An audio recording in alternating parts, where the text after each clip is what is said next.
Now it's time for MediaWatch with Emma James, where we will be talking about Donald Trump again. We tend to talk about him a lot these days. I know. And Twitter, because he occasionally tweets, I hear. Tell us more.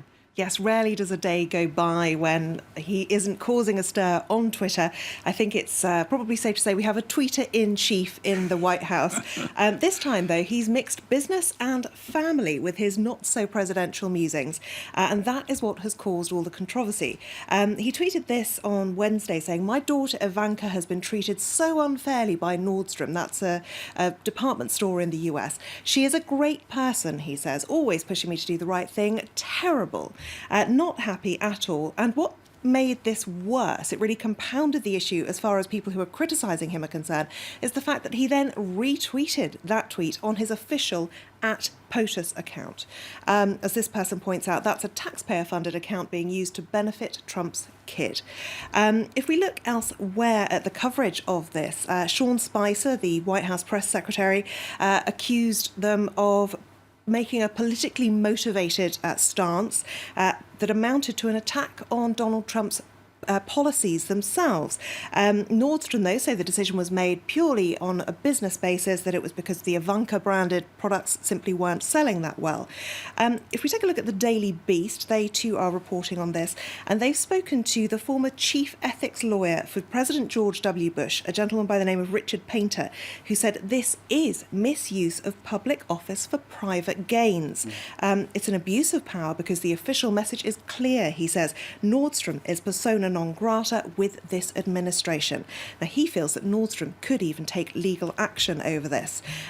Looking around on Twitter for other reactions, this Twitter user pointing out that then Kellyanne Conway got in on the act, going on national television to tell people to go and buy Ivanka's stuff as a kind of protest against Nordstrom.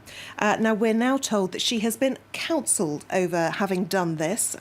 It is up to the White House whether or not she ever faces any kind of sanctions, but they say she has broken a key ethics rule here because federal law bans employees from using their public office to endorse products. It is kind of the definition, really, of using your office to try to make personal gain for someone, even though in this case it's not for herself, it is for her employer. What is interesting to note, though, is that Mashable has pointed out that share prices fell immediately in the wake of that initial tweet. It was sent just before 11 a.m. You can see a big drop there in the share prices. They did then regain their value. In fact, now they're up 7%. But it does prove that even if it's quite short-lived, that these kind of virtual insults can have a real-world result. And other people who agree with the president are encouraging other people to boycott Nordstrom, the department store. But of course, there are those using the hashtag #GrabYourWallet who say, show your displeasure at Donald Trump's policies by not using any firms that are connected with his branded products. So that verb grab coming back again. And I guess it shows the extent to which companies that have any business dealings with a Trump right now are caught in a bind because there are calls for those businesses to be boycotted because they have dealings with Trump. And then if they make a decision, for example, to cut ties, they risk a Donald Trump tweet. Outrage, yes. Which, is only going to worsen that However, tension. They do say that all publicity is good publicity. This Twitter user says that she went into Nordstrom for the first time since she decided to boycott the place, bought some lipstick and sent this note to head office saying, "Thank you, Nordstrom, for dropping Trump. Ivanka's gone. I'm back. #GrabYourWallet." Right.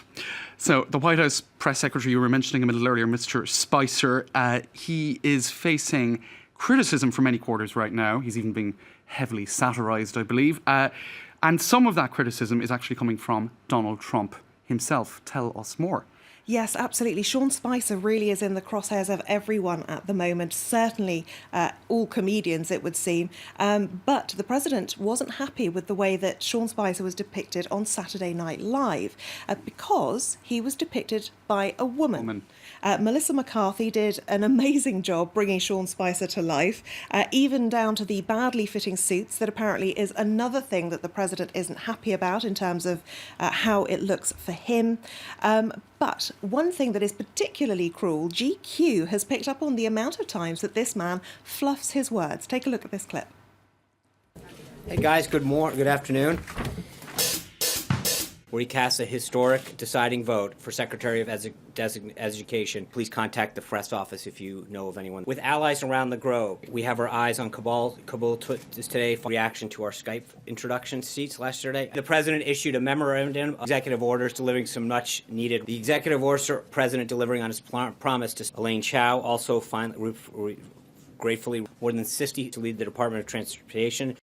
It is also a humanitarian imperative.